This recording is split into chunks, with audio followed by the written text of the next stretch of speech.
करने लगे। देखते ही देखते भगवान के धाम को चले गए, शरीर छोड़ दिया।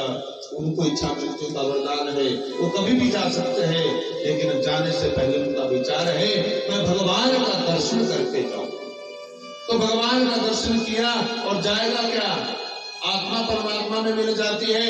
उनके शरीर से वो दिव्य ज्योति निकली, वो आत्मा निकली और परमात्मा में विलीन हो गई और भगवत कृपा उनको प्राप्त हो गई। बोलो शंकर भगवान की।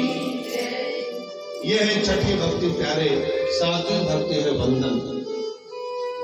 और वंदन कैसा, यहाँ भगवान का वंदन करने के लिए, पूजा करने के लिए कई बार हमें बड़ी परीक्षाओं से गुजरना पड़ता है, परीक्षा देनी पड़ती है। एक बार का वर्णन कि भाई एक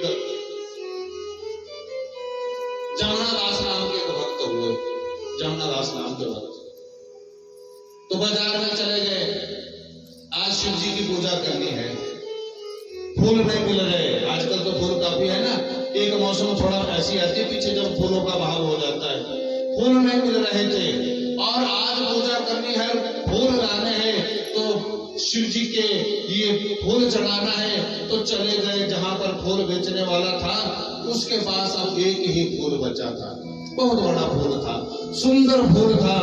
और जैसे ही वो आया, बोले महाराज ये फूल मुझे चाहिए। बोले कितने का है? बोले 5 रुपए का है। अच्छा महाराज लो। ये 5 रुपए अभी निकाले ही थे और उसी समय एक और भक्त आ गया वहां पर, अरे भाई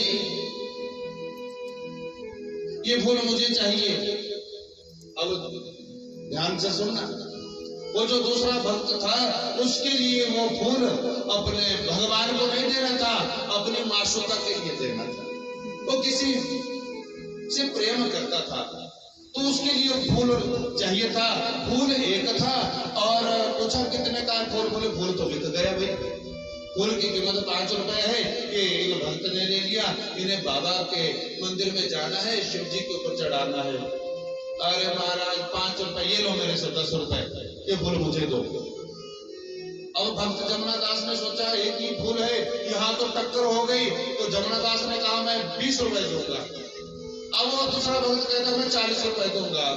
अब बोली लग गई उस फूल की तो प्यारे, और बोली लगते लगते फूल की कीमत 1 लाख रुपए में पहुंच गई।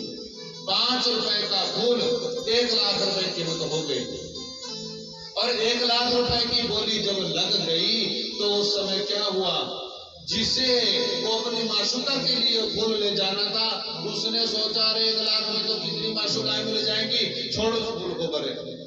ऐसा विचार उत्पन्न हुआ, फूल छोड़ दिया।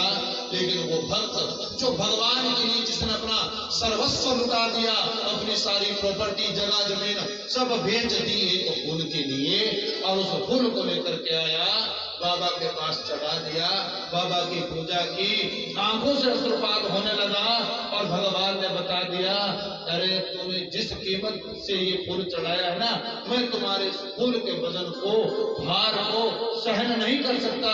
और वो फूल भगवान सहन नहीं कर पाए, झुका दिया, गिर गया और आशीर्वाद दे दिया उस भगत के लिए।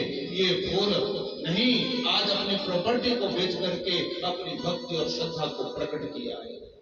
बोलो शंकर भगवान की। ना अन्य, दूसरे के लिए कोई स्थान नहीं है। ऐसी भक्ति जीव जब करता है, अनन्य चिंतयन्तो मां ये जनहा पर्युपासते तेषां नित्यायुक्तानां योगक्षेम वहाम्यहम्। भगवान कहते हैं ऐसे भक्त का मैं योग और क्षेम का वहन स्वयं करता हूं। बंधुओं, अगली 8वीं भक्ति है सख्य। भगवान को सखा भी बना सकते हो। द्रौपदी ने क्या बनाया? सखा, मित्र, यार।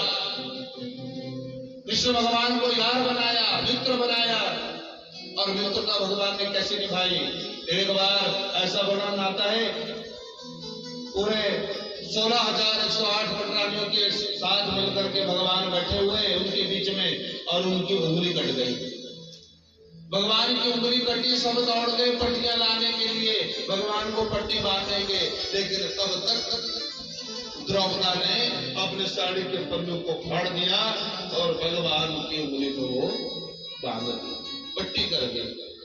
तो भगवान कहते हो किसी का ऋण नहीं रखते, उसमें 99,99,99,999 धागे थे। भगवान कहते हैं एक एक धागे के बदले में एक एक साड़ी दूंगा। समय आया, भरी सभा के बीच में जब नगर किया जा रहा था,